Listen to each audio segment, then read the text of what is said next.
The glory of Jesus Christ ఛానల్కు అందరినీ ఆహ్వానిస్తున్నాం. ఏక ఉదయకాల సమయమున అనుదిన వాక్యమును ధ్యానించుటకు కూడి వచ్చినటువంటి మీ అందరికీ యేసు క్రీస్తు అతి పరిశుద్ధ నామమున ప్రేమపూర్వక వందనములు, శుభములు తెలియజేస్తున్నాను. ఈరోజు దేవుని వాగ్దానము సామెతలు 16వ అధ్యాయము 3వ వచనం.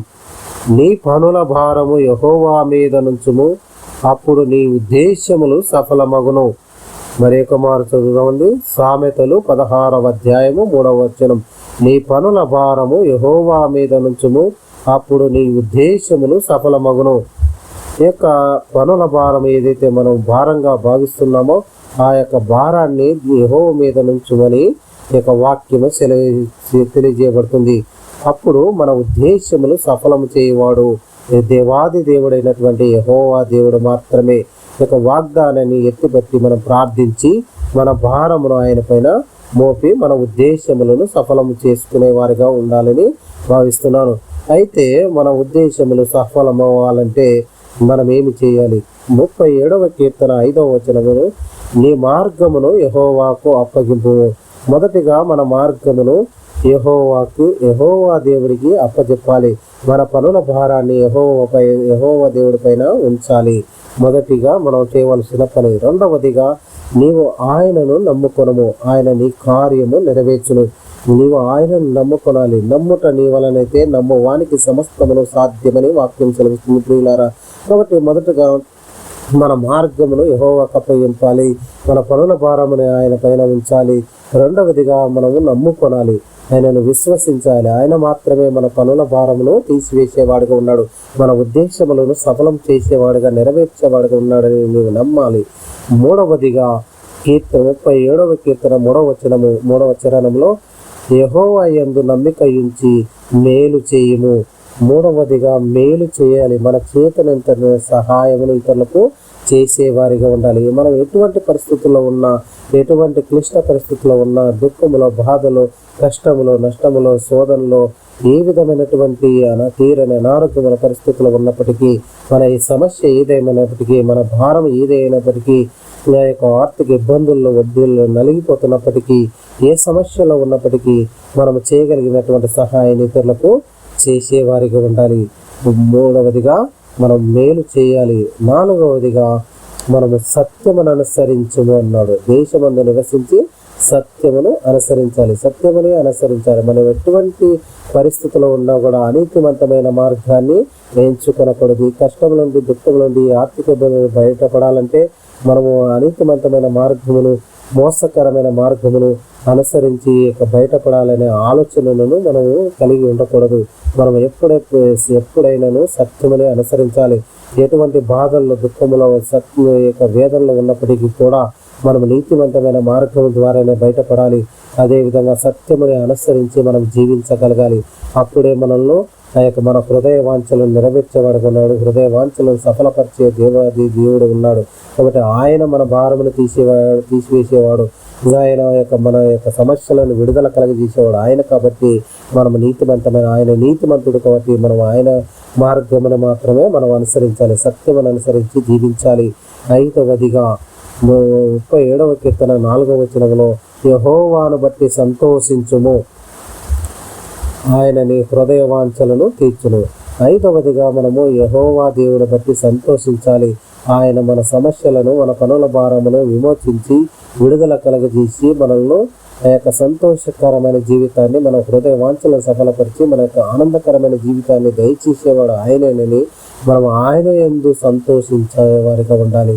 కాబట్టి మనము సమస్యలను బట్టి కాక, ఆ యొక్క సమస్యల తీవ్రతను బట్టి కాక, మనము వాటిని ఆలోచింపక వాటి సమస్యలను అధిగమించి బలమైనటువంటి, శక్తివంతమైనటువంటి ఆ యొక్క అద్భుత కార్యములు చేసేవాడు దేవాది దేవుడైనటువంటి యేసు ప్రభువు వారు ఉన్నారని, నాకు తోడై ఉన్నారు, నన్ను నడిపిస్తున్నారు. ఆయన నా భారమును సులువు చేసేవాడుగా ఉన్నాడు, నా మార్గమును సురక్షితమైన మార్గములుగా చేసేవాడుగా ఉన్నాడు. నా యొక్క హృదయ వాంఛలను ఫలింపజేసి నెరవేర్చేవాడు ఆయన మాత్రమే. నేను నిన్ను నమ్మి హృదయమందు విశ్వసించి ఆయన యందు సంతోషించినట్లయితే మనము ఆ యొక్క హృదయ వాంఛను నెరవేర్చి ఆ భారం నుండి చేయబడి మనము సంతోషకరమైన ఆనందకరమైన జీవితాన్ని జీవించగలము. కాబట్టి ఈ యొక్క బైబిల్ గ్రంథంలో ఎంతోమంది రాజులు భక్తులు కూడా ఆ విధముగా వారి భారాన్ని ఆయన పైన వేసి మోపి వారు ఆ యొక్క విజయాన్ని సంతోషాన్ని పొందుకున్నట్లుగా చూస్తున్నాం.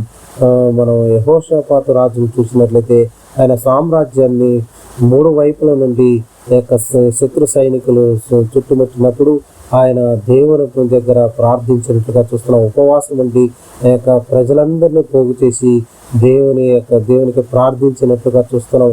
అయ్యా ఈ యొక్క గొప్ప సైన్య సమూహంతో యుద్ధము చేయుటకు నాకు శక్తి చాలట్లేదు, నాకు దిక్కు చూడట్లేదు, నీవే నాకు దిక్కు అని ఆయన ప్రార్థించినప్పుడు ఆయన అదేవిధంగా యుద్ధమునకు పోయినప్పుడు ఆ యొక్క గానములతో ఆయన ఆయనను స్తుతిస్తూ మహిమపరుస్తూ బూరలు ఊదుతూ వెళ్ళినప్పుడు ఆయనకు మారుగా యుద్ధమును యెహోవా దేవుడు జరిగించి ఆయనకు విజయాన్ని సంతోషాన్ని యెహోషాపాతుకు జయమును ఇచ్చినట్లుగా చూస్తున్నాము. కాబట్టి ప్రియులారా, మనం ఎటువంటి కష్టమైన పరిస్థితుల గుండా వెళ్తున్నా, ఎటువంటి ఘోరమైనటువంటి దుఃఖకరమైన జీవితాన్ని జీవిస్తున్నప్పటికీ మనము ఈ 5 విషయాలు మనం పాటించినట్లయితే మన జీవితంలో మొదటగా మన పనుల భారాన్ని, మన మార్గాన్ని యెహోవాకు అప్పగించాలి. రెండవదిగా ఆయన పైన నమ్మిక ఉంచాలి. మూడవదిగా మనము చేతనంత సహాయాన్ని, మేలును ఇతరుల పట్ల చేసేవారిగా ఉండాలి. నాలుగవదిగా సత్యమును మాత్రమే అనుసరించాలి. ఎటువంటి పరిస్థితులు అయినప్పటికీ మనం సత్యము, నీతిమంతమైన మార్గమును మాత్రమే అనుసరించి జీవించాలి. ఐదవదిగా యెహోవా దేవుడు మాకు తోడై ఉన్నాడు, బలమైన దేవుడు ఉన్నాడు, మనల్ని విమోచించే దేవుడు ఉన్నాడు, మమ్మల్ని సంతోషపరిచే దేవుడు ఉన్నాడు, ఆ యొక్క ఆనందపరిచే దేవుడు ఉన్నాడు, మా యొక్క జీవితాలను ఆ యొక్క సుఖప్రదమైన జీవితాలుగా మార్చే దేవుడు ఉన్నాడు అని సంతోషించే వారిగా ఉండాలి. ఈ 5 విషయాలు ఎవరైతే కలిగి ఉంటారో, ప్రియా సహోదరి సహోదరుడా, నీ దుఃఖమును బట్టి, నీ వేదనను బట్టి, నీ సమస్యలను బట్టి, నీ యొక్క సమస్యను బట్టి కృంగకుండగా ఈ యొక్క 5 విషయాలు నీవు పాటించినట్లయితే నీ యొక్క జీవితంలో కూడా సుఖపరమైనటువంటి జీవితాన్ని, ఆనందకరమైన జీవితాన్ని, నీ మనోవాంఛలను సఫలం చేసి నెరవేర్చి నీ జీవితాన్ని ఆనందకరమైన యొక్క జీవితముగా మార్చే దేవుడు నీకు తోడై ఉన్నాడని నీవు నమ్మినట్లయితే ఈ యొక్క సమయంలో మీ కొరకు ప్రార్థిస్తున్నాను. కృపా కనికరం గల మహామిక్కిలి ప్రేమ గల మా పరలోక తండ్రి, నీ ఘనమైన పాదములు బట్టి వందనములు, స్తుతులు, స్తోత్రములు నాయన. అవును తండ్రి, వాగ్దానము తండ్రి, తండ్రి చదవబడినటువంటి వాగ్దానమును బట్టి నైనా పనుల భారమును తండ్రి, మార్గమును తండ్రి మీ పైన ఉంచిన ఎడల తండ్రి మా యొక్క మనోవాంఛలను సఫలపరిచి సిద్ధింపజేసి అవునైనా మమ్మల్ని తండ్రి మా కోరికలను నెరవేర్చేవారుగా ఉన్నారని నమ్ముతున్నాం, విశ్వసిస్తున్నాం.